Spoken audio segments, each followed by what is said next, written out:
ಭಾಗವತ ಭಾಗ 48ನೇ ಶ್ಲೋಕದ ಮುಂದುವರೆದ ಭಾಗ. ಅಂದ್ರೆ ಈ ಶ್ಲೋಕಕ್ಕೆ ಬೇರೆ ಬೇರೆ ರೀತಿಯಲ್ಲಿ ವ್ಯಾಖ್ಯಾನವನ್ನು ಮಾಡ್ತಾ ಇದ್ದಾರೆ. ಈಗ ಅಥವಾ ಭಕ್ತಿ ಯೋಗ ಸಾಧನತೆಯ ತ್ರಿಂಶದ್ವಿಧ ಭಾಗವತಃ ಧರ್ಮ ಅತ್ರ ಪ್ರತಿಪಾದ್ಯತೆ. ಅಂದ್ರೆ ಭಕ್ತಿ ಯೋಗ, ಮುಕ್ತಿಯನ್ನ ಪಡೆಯಲಿಕ್ಕೆ ಭಕ್ತಿ ಎಂಬುದು ಯೋಗ ಉಪಾಯ. ಅದಕ್ಕೆ ಸಾಧನವಾದದ್ದು ಯಾವುದು? ಭಕ್ತಿ ಮಾಡಬೇಕಾದ್ರೆ ಮತ್ತೆ ಅದಕ್ಕೊಂದು 30 ರೀತಿಯಾಗಿರತಕ್ಕಂಥ ಭಾಗವತ ಧರ್ಮ, ಅದನ್ನ ಇಲ್ಲಿ ಅಂದ್ರೆ ಈ ಭಾಗವತ ಗ್ರಂಥ ನಿರೂಪಣೆ ಮಾಡ್ತಾ ಇದೆ. 30 ರೀತಿಯಾಗಿರುವಂತ ಭಾಗವತ ಧರ್ಮಗಳನ್ನ ಇಲ್ಲಿ ನಿರೂಪಣೆಯನ್ನ ಮಾಡ್ತಾ ಇದೆ. ಭಾಗವತಃ ಧರ್ಮ ಅತ್ರ ಅಂದ್ರೆ ಅಸ್ಮಿನ್ ಗ್ರಂಥೆ, ಅಸ್ಮಿನ್ ಭಾಗವತ, ಈ ಭಾಗವತ ಗ್ರಂಥದಲ್ಲಿ ನಿರೂಪಿತವಾಗ್ತಾ ಇದೆ, ಪ್ರತಿಪಾದಿತವಾಗ್ತಾ ಇದೆ. ತಥಾಚ ಉಕ್ತಂ ಪ್ರಥಮ ಪ್ರಕರಣ, ಮೊದಲನೇ ಪ್ರಕರಣ ಭಾಗವತ ಆಗತಿ ಪ್ರಕರಣ, ಅಲ್ಲಿ ಹೇಳಿದ್ದಾರೆ ಅಲ್ವಾ, ಅಥೋ ಮಹಾಭಾಗ ಬಬಾ ನಮೋಘದೃ ಎಂಬ ಶ್ಲೋಕದಲ್ಲಿ ಅಖಿಲ ಧರ್ಮ ಗುಪ್ತಯೇ ಎಂಬುದಾಗಿ ಹೇಳುವ ಮೂಲಕವಾಗಿ ತಥಾಚ ಉಕ್ತಂ ಪ್ರಥಮ ಪ್ರಕರಣ ಅಖಿಲ ಧರ್ಮ ಗುಪ್ತಯೇ, ಸಕಲ ಧರ್ಮಗಳ ಸಂರಕ್ಷಣೆಗೋಸ್ಕರವಾಗಿ ಎಂಬ ಮಾತನ್ನು ಹೇಳಿದ್ದಾರೆ.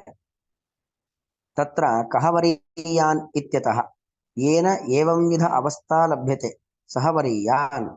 ಅಂದ್ರೆ ಭಾಗವತ ಧರ್ಮ ರಕ್ಷಣೆ, ಅದಕ್ಕೋಸ್ಕರವಾಗಿ ಧರ್ಮೋಪದೇಶದ ವ್ರತವನ್ನ ಇಟ್ಟುಕೊಂಡು ಧರ್ಮವನ್ನ ಉಪದೇಶ ಮಾಡಬೇಕು ಎಂಬ ಭಾವನೆಯಿಂದಾಗಿ ಶುಕಾಚಾರ್ಯರಿರಬಹುದು, ವೇದವ್ಯಾಸ ದೇವರಿರಬಹುದು, ಅಥವಾ ಮೈತ್ರೇಯರಿರಬಹುದು, ಸೂತ ಪುರಾಣಿಕರಿರಬಹುದು, ಇವರೆಲ್ಲ ಭಾಗವತವನ್ನು ಉಪದೇಶ ಮಾಡ್ತಾ ಇದ್ದಾರೆ. ಅದ್ರಲ್ಲಿ ಯಾವುದು ಅತ್ಯಂತ ಶ್ರೇಷ್ಠವಾದದ್ದು ಅಂತ ಪ್ರಶ್ನೆಯನ್ನು ಮಾಡಿದಾಗ ತತ್ರ ಕಹವರೀಯಾನ್ ಇತ್ಯತಃ ಏನ ಏವಂ ವಿಧ ಅವಸ್ಥಾ, ಈ ರೀತಿಯಾಗಿರ್ತಕ್ಕಂಥದ್ದು ಲಭ್ಯತೆ ಅಂದ್ರೆ ಏನು? ಭಗವಂತನಲ್ಲಿ ಭಕ್ತಿ, ಭಕ್ತಿ ಯಾವ ರೀತಿ ಇದ್ದದ್ದರಿಂದ ನಾವು ಭಕ್ತಿ ಮಾಡ್ಲಿಕ್ಕಾಗತ್ತೆ, ಸಹವರೀಯ, ಅದೇ ಶ್ರೇಷ್ಠವಾದದ್ದು. ಇತಿ ಭಾವೇನ ಶ್ರೋತೃಣಾಂ ತತ್ರ ಆದರ ಜನನಾಯ ಆದಾವಿವ ಜ್ಞಾಪಯತಿ ಏನ ತಚ್ಚರಣಾರವಿಂದಯೋ ಆವಿಷ್ಟಚಿತ್ತ ಭವತಿ ತಚ್ಚರಣಾರವಿಂದಯೋ ಆವಿಷ್ಟಚಿತ್ತ ನ ಭವಾಯ ಕಲ್ಪತೆ.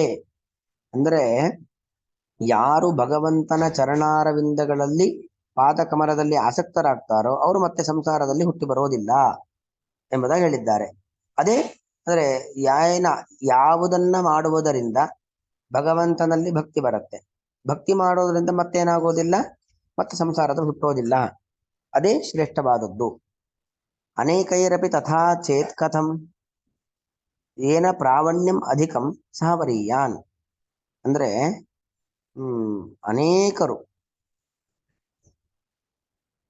ಅಂದ್ರೆ ಇಲ್ಲಿ ಬೇರೆ ಬೇರೆ ಧರ್ಮ, ಅನೇಕ ರೀತಿಯಾಗಿರ್ತಕ್ಕಂಥ ಧರ್ಮಗಳು. ಇವತ್ತು ಗೀತಾ ಪಾಠದಲ್ಲಿ ವ್ಯವಸಾಯಾತ್ಮಕ ಬುದ್ಧಿ ಏಕೇಹ ಕುರುನಂದನ ಬಹುಶಾಖಾ ಖ್ಯನಂತಾಶ್ಚ ಬುದ್ಧಯೋ ಅವ್ಯವಸಾಯನ ಅಂದ್ರೆ ಅನೇಕರು ಅನೇಕ ರೀತಿಯಲ್ಲಿ ಹೇಳ್ತಾರೆ, ಅನೇಕ ಮಾರ್ಗಗಳಿದ್ದಾವೆ. ಹಾಗಾಗಿ ಶ್ರವಣ ಮನನ ನಿಧಿಧ್ಯಾಸನಕ್ಕೆ ಸಂಬಂಧಪಟ್ಟ ಮಾರ್ಗವೇ ಶ್ರೇಷ್ಠ ಅಂತ ಹೇಗೆ ಗೊತ್ತಾಗತ್ತೆ? ಅನೇಕೈರಪಿ ತಥಾಚೇತ್ ಕಥಂ ಏನ ಪ್ರಾವಣ್ಯಂ ಅಧಿಕಂ ಸಹವರೀಯಾನ್. ಯಾವುದರಿಂದ ಮಾಡುವುದರಿಂದ ಭಗವಂತನಲ್ಲಿ ಶ್ರದ್ಧೆ, ಭಗವಂತನಲ್ಲಿ ಭಕ್ತಿ, ಭಗವಂತನ ತತ್ವಜ್ಞಾನ ಜಾಸ್ತಿ ಬರ್ತದೆ ಶ್ರೇಷ್ಠ. ಏನೇನೋ ಮಾರ್ಗಗಳಿರಬಹುದು ಅಲ್ಲ, ಒಂದೊಂದು ಶಾಸ್ತ್ರ ಒಂದೊಂದು ರೀತಿಯಲ್ಲಿ ಹೇಳ್ತಾ ಇರಬಹುದು, ಒಬ್ಬ ಧರ್ಮಗುರು ಒಂದೊಂದು ರೀತಿಯಲ್ಲಿ ಹೇಳ್ತಾ ಇರಬಹುದು. ಆದ್ರೆ ನಮಗೆ ಭಗವಂತನಲ್ಲಿ ಭಕ್ತಿ ಯಾವುದರಿಂದ ಹುಟ್ಟತ್ತೋ, ಭಗವತ್ ತತ್ವಜ್ಞಾನ ಯಾವುದು ಬರುತ್ತೋ, ಯಾರ ಮಾತನ್ನ ಕೇಳುವುದರಿಂದ, ಯಾವ ವಾಕ್ಯವನ್ನು ಓದುವುದರಿಂದ ಬರುತ್ತೋ ಅದೇ ಶ್ರೇಷ್ಠವಾದದ್ದು ಅಂತ ಇದೊಂದು ರೀತಿಯಲ್ಲಿ ಈ ಶ್ಲೋಕದ ಹಿನ್ನೆಲೆಯನ್ನು ಹೇಳ್ತಾ ಇದ್ದಾರೆ. ಅಥವಾ ಭಕ್ತಿ ತಾವತ್ ವಿದ್ಯತೆ ಏವ, ಅಥವಾ ಇನ್ನೊಂದು ಈಗ ನೋಡಿ, ಪರಮ ಭಕ್ತಿ ಬರಬೇಕು ಅಂದ್ರೆ ಮೊದಲು ಭಕ್ತಿ ಇರ್ಬೇಕಲ್ವಾ? ಭಕ್ತಿ ಇದ್ರೆ ಮಾತ್ರ ಈ ಕಡೆ ಈ ಆಸ್ತಿಕ ಭಾವನೆ, ಆ ಆಸ್ತಿಕ ಮಾರ್ಗದಲ್ಲಿ ಅವನು ಬರ್ಲಿಕ್ಕೆ ಸಾಧ್ಯ. ಅಂತೂ ಮೊದಲಿಗೆ ಭಕ್ತಿ ಇರಬೇಕು. ಆ ಭಕ್ತಿ ತಾವತ್ ವಿದ್ಯತೆ ಏವ ಸರ್ವ ಸಾಧನ ಸಾಧನತ್ವಾತ್ ತಸ್ಯಾಹ, ಸರ್ವ ಸಾಧನ ಸಾಧನತ್ವಾತ್ ಸಕಲ ಸಾಧನಗಳಿಗೂ ಸಾಧನವಾದದ್ದು. ಅಂದ್ರೇನು? ಭಕ್ತಿ ಅದು ಮುಕ್ತಿಯೋಗ್ಯರಲ್ಲಿ ಭಕ್ತಿ ಎಂಬುದು ಇದ್ದೇ ಇದೆ. ಅದೇ ಮೋಕ್ಷ ಸಾಧನಗಳಿಗೆ ಸಾಧನ. ಮೋಕ್ಷ ಸಾಧನಗಳು ಅನೇಕ, ಯಜ್ಞ ಮಾಡೋದು, ದಾನ ಮಾಡೋದು, ಅಧ್ಯಯನ ಮಾಡೋದು, ಅಧ್ಯಾಪನ ಮಾಡಿಸುವಂಥದ್ದು, ಹೀಗೆ ಅನೇಕ ರೀತಿಯಾಗಿರುವಂತ ಮುಕ್ತಿಗೆ ಸಾಧನಗಳಿದ್ದಾವೆ. ಆ ಎಲ್ಲಾ ಸಾಧನಗಳಿಗೂ ಸಾಧನ ಯಾವುದು ಮೊದಲು ಭಕ್ತಿ, ಮೊದಲು ಬೇಸಿಕ್ ಬೇಕಾಗಿರುವಂತದ್ದು ಭಕ್ತಿ. ಸರ್ವ ಸಾಧನ ಸಾಧನತ್ವ ತಸ್ಯ ಅಂದ್ರೆ ಭಕ್ತಿ ಎಂತ ಅರ್ಥ. ಭಕ್ತಿ ಎಂಬುದು ಸಕಲ ಸಾಧನಗಳಿಗೂ ಅಂದ್ರೆ ಮುಕ್ತಿಗೆ ಉಪಯುಕ್ತವಾದ ಸಾಧನಗಳು ಅಂತ ಯಾವ್ದಿದ್ದಾವೋ ಅದೆಲ್ಲದಕ್ಕೂ ಕೂಡ ಸಾಧನವಾದದ್ದು ಯಾವುದು? ಭಕ್ತಿ. ಸಾಧ್ಯಾಪಿ ಭವತಿ, ಆ ಭಕ್ತಿ ಅದು ಸಾಧನ, ಇನ್ಸ್ಟ್ರೂಮೆಂಟು ಹೌದು, ಮತ್ತೆ ಅದರಿಂದ ಸಿಗುವಂತದ್ದು ಫಲವೂ ಕೂಡ ಆಗಿದೆ. ಮತ್ತು ಸಾಧ್ಯಾಪಿ ಭವತಿ, ಈಗ ನೋಡಿ, ಪೆನ್ನಿನಿಂದ ಬರೆದೆನು, ಬರೆಯೋದು ಒಂದು ಕ್ರಿಯೆ, ಫಲ. ಸಾಧ್ಯ, ಬರೀಲಿಕ್ಕೆ ಬೇಕಾದ ಸಾಧನ ಯಾವುದು? ಪೆನ್ನು, ಪುಸ್ತಕ, ಅದು ಸಾಧನ, ಅದು ಸಾಧನ, ಅದು ಸಾಧನ. ಹಾಗೆ ಇಲ್ಲಿ ಭಕ್ತಿ ಸಾಧನವೂ ಆಗತ್ತೆ, ಸಾಧ್ಯವೂ ಆಗತ್ತೆ. ಅಂದ್ರೆ ಮುಕ್ತಿಯ ಮಾರ್ಗದಲ್ಲಿ ಸಾಗಬೇಕಾದ್ರೆ ಮೊದಲು ಭಕ್ತಿ ಬೇಕು. ಆ ಭಕ್ತಿಯಿಂದ ಮುಕ್ತಿಯ ಮಾರ್ಗದಲ್ಲಿ ಸಾಗೋದಕ್ಕೆ ಬೇಕಾದ ಪ್ರಯತ್ನ ಮಾಡೋದು. ಅದರಿಂದ ಮತ್ತೇನಾಗತ್ತೆ? ಇನ್ನು ಉತ್ಕೃಷ್ಟ ಭಕ್ತಿ ಹುಟ್ಟತ್ತೆ. ಮೊದಲು ಸಾಮಾನ್ಯ ಭಕ್ತಿ ಇತ್ತು, ಪರಮ ಭಕ್ತಿ ಹುಟ್ಟಿತು, ಅದು ಸಾಧ್ಯ. ಹೇಗೆ ಪೆನ್ನು ಅಲ್ಲಾಗ್ಬೇಕಾದ್ರೆ ಸಾಧನ ಬೇರೆ, ಸಾಧ್ಯ ಬೇರೆ. ಸಾಧನ ಅಂದ್ರೆ ಇನ್ಸ್ಟ್ರೂಮೆಂಟ್ ಯಾವುದು? ಪೆನ್ನು. ನಿಮಗೆ ಆದಂತ ಕೆಲಸ ಯಾವುದು? ಬರೆಯುವ ಕ್ರಿಯೆ. ಇಲ್ಲ, ಹಾಗಲ್ಲ. ಸಾಮಾನ್ಯ ಭಕ್ತಿಯಿಂದಾಗಿ ಪರಮ ಭಕ್ತಿ ಹುಟ್ಟತ್ತೆ. ಸಾಮಾನ್ಯ ಭಕ್ತಿ ಎಂಬುದು ಸಾಧನ, ಇನ್ಸ್ಟ್ರೂಮೆಂಟ್. ಅದರಿಂದ ನಮಗೆ ಸಿಗುವಂತ ಕೊನೆ ಯಾವುದು? ಪರಮ ಭಕ್ತಿ, ಅದು ಅದರ ಫಲ, ಅದು ಸಾಧ್ಯ. ಸಾಧ್ಯಾಪಿ ಭವತಿ. ಸರ್ವ ಸಾಧನಾನಾಮಪಿ ವಿಶೇಷವತ್ತಯ ಸಾಧ್ಯತ್ವಾಚ್ಚ. ಅದು ನೋಡಿ, ಸಾಧನವೂ ಆಗಿದೆ, ಸಾಧ್ಯವೂ ಆಗಿದೆ. ಸರ್ವ ಸಾಧನಾನಾಮಪಿ ವಿಶೇಷವತ್ತಯ ಸಾಧ್ಯತ್ವಾಚ, ಅನೇಕ ರೀತಿಯಾಗಿರುವಂತಹ ಸಾಧನಗಳು, ಆ ಎಲ್ಲಾ ಸಾಧನಗಳಿಗೂ ಕೂಡ ಇದು ಸಾಧ್ಯವೂ ಆಗಿದೆ. ಸರ್ವ ಸಾಧನಾನಾಮಪಿ ವಿಶೇಷವತ್ತಯ ಸಾಧ್ಯತ್ವಾಚ. ಭಾಗವತ ಧರ್ಮೈ ಭಾವ್ಯಶ್ಚ ಭಕ್ತಿ ಯೋಗ ಕೀದೃಶ.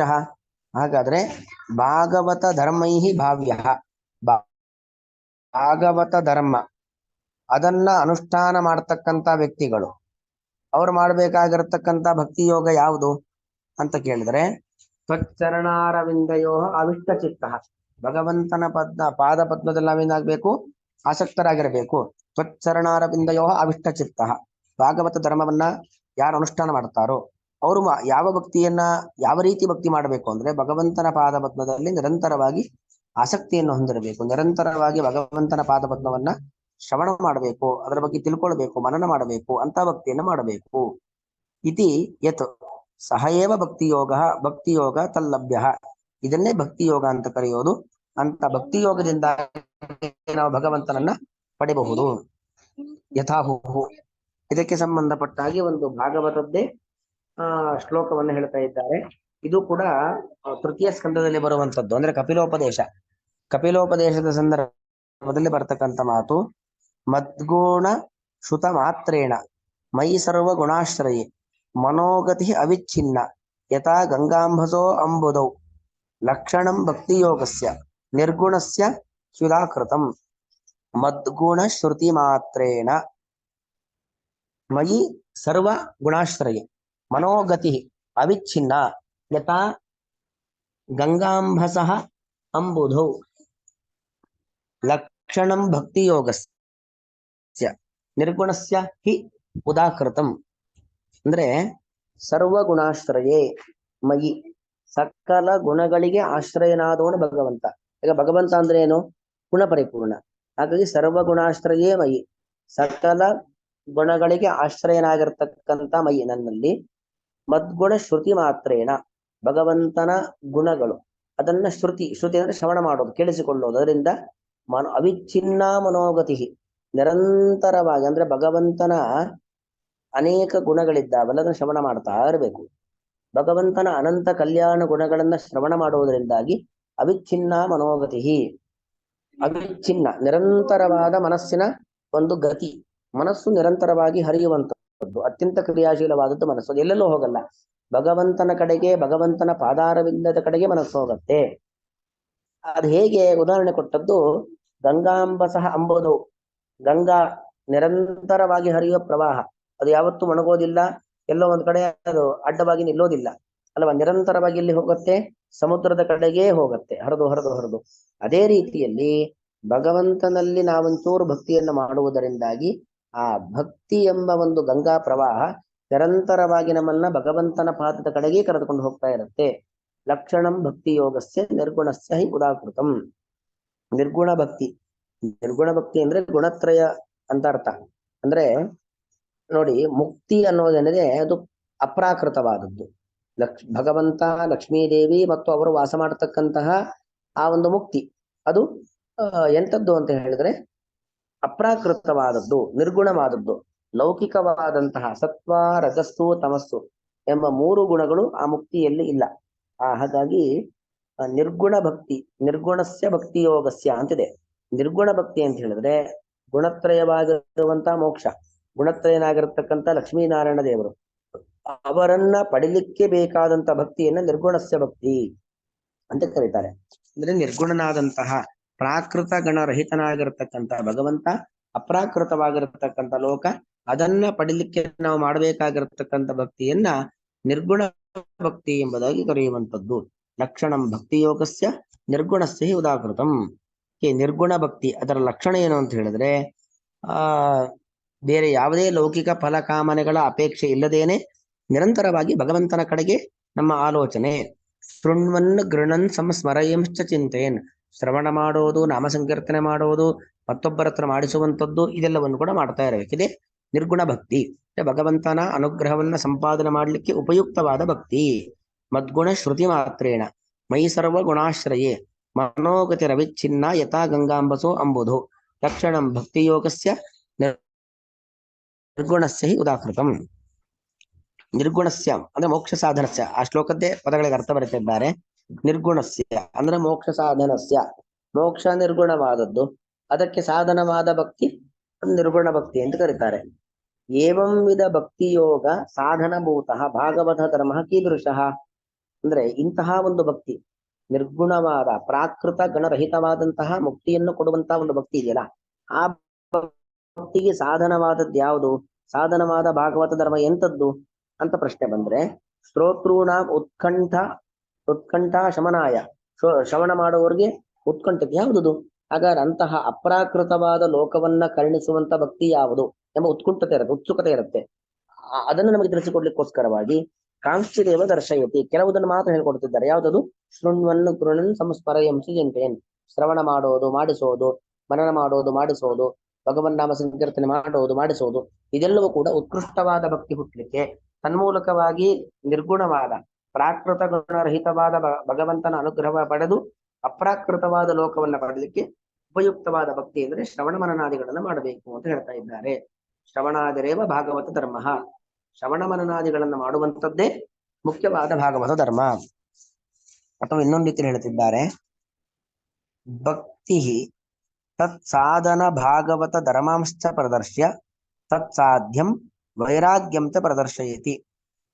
ಅಂದ್ರೆ ಇಲ್ಲಿಗೆ ಏನ್ ಮಾಡ್ತಿದ್ದಾರೆ, ಭಕ್ತಿ ಮತ್ತು ತತ್ ಸಾಧನ ಭಾಗವತ ಧರ್ಮಾಂಶ, ಭಕ್ತಿ ಮಾಡಬೇಕು ಅಂದ್ರೆ ಭಾಗವತ ಧರ್ಮಗಳನ್ನ ನಮ್ಮ ಜೀವನದಲ್ಲಿ ಅಳವಡಿಸಿಕೊಳ್ಬೇಕು, ಅದನ್ನ ತೋರಿಸಿ ತತ್ಸಾಧ್ಯಂ ವೈರಾಗ್ಯಂ ಚ, ಮೊದಲು ಭಾಗವತ ಧರ್ಮಗಳು ನಮ್ಮಲ್ಲಿರಬೇಕು, ಅದರಿಂದ ಭಕ್ತಿ ಬರುತ್ತೆ. ಭಕ್ತಿಯಿಂದ ಏನಾಗತ್ತೆ? ವಿಷಯ ಪದಾರ್ಥಗಳಲ್ಲಿ ವಿರಕ್ತಿ ಹುಟ್ಟತ್ತೆ. ಹೀಗೆ ತತ್ಸಾಧ್ಯ, ಭಕ್ತಿಯಿಂದ ಸಿದ್ಧವಾಗುವಂಥದ್ದು, ಸಾಧ್ಯವಾದದ್ದು ವೈರಾಗ್ಯ, ಅದನ್ನು ತೋರಿಸ್ತಾ ಇದ್ದಾರೆ ಈ ಶ್ಲೋಕದಲ್ಲಿ. ಶೃಣ್ವನ್ ಗೃಣನ್ ಸಂಸ್ಮರಯಂಶ್ಚ ಚಿಂತೆಯಂ ಎಂಬ ಶ್ಲೋಕದಲ್ಲಿ. ಗ್ರಾಮ್ಯ ಕಥಾ ಗೃಣನ್ ತತ್ ಪ್ರತಿಪಾದಕ ಶಬ್ದಾನ್ ಇತ್ಯೇವಂ ಸರ್ವಾಸು ಕ್ರಿಯಾಸು ಕ್ರಿಯಮಾಣಸು ಅಪಿ ತ್ವಚ್ಚರಣಾರವಿಂದಯೋ ವಿಟ್ಟ ಚಿತ್ತ ಇತಿ ಯತ್ ತದೇವ ವೈರಾಗ್ಯಮಿತಿ ಯಾವತ್ತು. ವೈರಾಗ್ಯ ಅಂದ್ರೆ ಏನು? ನಾವು ಯಾವುದೋ ಒಂದು ಗ್ರಾಮ್ಯ ಕಥೆ ಅಂದ್ರೆ ಲೌಕಿಕ ವಿಚಾರಗಳನ್ನ ಮಾತನಾಡೋದು, ನಮ್ಮ ಜೀವನ ನಿರ್ವಹಣೆಗೆ ಬೇಕಾಗಿರತಕ್ಕಂತಹ ಶಬ್ದ ಪ್ರಯೋಗ, ಕೆಲಸ ವ್ಯವಹಾರಗಳನ್ನು ಮಾಡ್ತಾ ಇದ್ರೂ ಕೂಡ ಸರ್ವಾಸು ಕ್ರಿಯಾಸು ಕ್ರಿಯಮಾಣಸು ಅಪಿ, ಏನೇ ಕೆಲಸಗಳನ್ನು ಮಾಡ್ತಾ ಇರ್ಲಿ, ಎಲ್ಲಾ ಸಂದರ್ಭಗಳಲ್ಲೂ ಕೂಡ ತ್ವಚ್ಚರಣಾರವಿಂದಯೋ ಅವಿಷ್ಟ ಚಿತ್ತ, ಯಾವುದೇ ಲೌಕಿಕ ಕೆಲಸಗಳನ್ನ, ಈ ಲೋಕಕ್ಕೆ ಸಂಬಂಧಪಟ್ಟ ಕೆಲಸ ಮಾಡ್ತಾ ಇದ್ರು ಕೂಡ ಭಗವಂತನ ಪಾದಗಳಲ್ಲಿ ಏನ್ ಮಾಡಿರ್ಬೇಕು? ನಮ್ಮ ಮನಸ್ಸು ಕೇಂದ್ರೀಕೃತವಾಗಿರಬೇಕು. ಅದನ್ನೇ ವೈರಾಗ್ಯ. ಬೇರೆ ಕಡೆ ವಿಶೇಷವಾದ ಆಸಕ್ತಿ ಇಲ್ಲದೇನೆ ಭಗವತ್ಪಾದ ಪಂಕಜಗಳಲ್ಲಿ ಒಂದು ವಿಶಿಷ್ಟವಾದ ಆಸಕ್ತಿ ಇರುವಂತದ್ದೇ ಭಕ್ತಿ. ಅನೇನ ತ್ವಚ್ಚರಣಾರವಿಂದ ಇತರ ಅನಾವಿಷ್ಟ ಚಿತ್ತತ್ವೇ ಸತಿ ತದಾವಿಷ್ಟ ಚಿತ್ತತ್ವಂ ಲಬ್ಧಂ. ಅದ್ರೇನ್ ಹೇಳ್ದಂಗಾಯ್ತು ಅಂದ್ರೆ, ತ್ವಚ್ಚರಣಾರವಿಂದ ಇತರ ಅನಾವಿಷ್ಟ ಚಿತ್ತತ್ವ ಅಂದ್ರೆ ಭಗವಂತನ ಪಾದ ಪದ್ಮ ಅಂತ ಏನಿದೆ ಅದನ್ನ ಬಿಟ್ಟು ಇತರ ಬೇರೆ ಕಡೆಯಲ್ಲಿ ನಮ್ಮ ಮನಸ್ಸು ಕೇಂದ್ರೀಕೃತ ಆಗಬಾರದು. ಮತ್ತು ತದಾವಿಷ್ಟ ಚಿತ್ತತ್ವಂ, ನಿನ್ನ ಪಾದಗಳಲ್ಲಿ ಮನಸ್ಸು ಕೇಂದ್ರೀಕೃತವಾಗಬೇಕು, ಬೇರೆ ಕಡೆ ಮನಸ್ಸು ಕೇಂದ್ರೀಕೃತವಾಗಬಾರದು, ನಿನ್ನ ಪಾದಾರವಿಂದಗಳಲ್ಲಿ ಮನಸ್ಸು ಕೇಂದ್ರೀಕೃತವಾಗಬೇಕು. ಅದು ಮುಕ್ತಿಗೆ ಪ್ರಯೋಜಕವಾದದ್ದು. ತತ್ರ ಇತರ ಅನಾವಿಷ್ಟ ಚಿತ್ತತ್ವಮೇವ ವೈರಾಗ್ಯಂ, ಬೇರೆ ಕಡೆ ಮನಸ್ಸು ಕೇಂದ್ರೀಕೃತವಾಗಬಾರದು ಅನ್ನೋದನ್ನೇ ವೈರಾಗ್ಯ ಅಂತ ಹೇಳೋದು ಅಲ್ವಾ. ಮನಸ್ಸು ಬೇರೆ ಕಡೆ ಕೇಂದ್ರೀಕೃತವಾಯ್ತು ಅಂದ್ರೆ ಅವನಿಗೆ ವಿರಕ್ತಿ ಇಲ್ಲ ಅಂತ ಅರ್ಥ. ಮನಸ್ಸು ಯಾವ ಕಡೆಗೂ ಹೋಗ್ತಾ ಇಲ್ಲ ಅಂದ್ರೆ ಅದನ್ನು ವೈರಾಗ್ಯ ಅಂತ ಕರೀತಾರೆ. ಆವಿಷ್ಟ ಚಿತ್ತತ್ವ ಕಥನಂತು ತಜ್ಜನ್ಯ ಶ್ರೀ ಹರಿ ಅನುಗ್ರಹ ಸರ್ವ ಸಾಧನೇಶು ಅಪಿ ಸಾಧನಂ.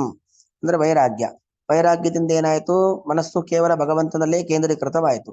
ಅದರಿಂದ ಏನಾಯ್ತು, ತಜ್ಜನ್ಯ ಶ್ರೀಹರಿ ಅನುಗ್ರಹ, ಮನಸ್ಸು ಭಗವಂತನಲ್ಲೇ ನಿರಂತರವಾಗಿ ಕೇಂದ್ರೀಕೃತವಾಯಿತು ಅಂದ್ರೆ ಅದರಿಂದ ಭಗವಂತನ ಅನುಗ್ರಹ ನಮ್ಮ ಮೇಲಾಗತ್ತೆ.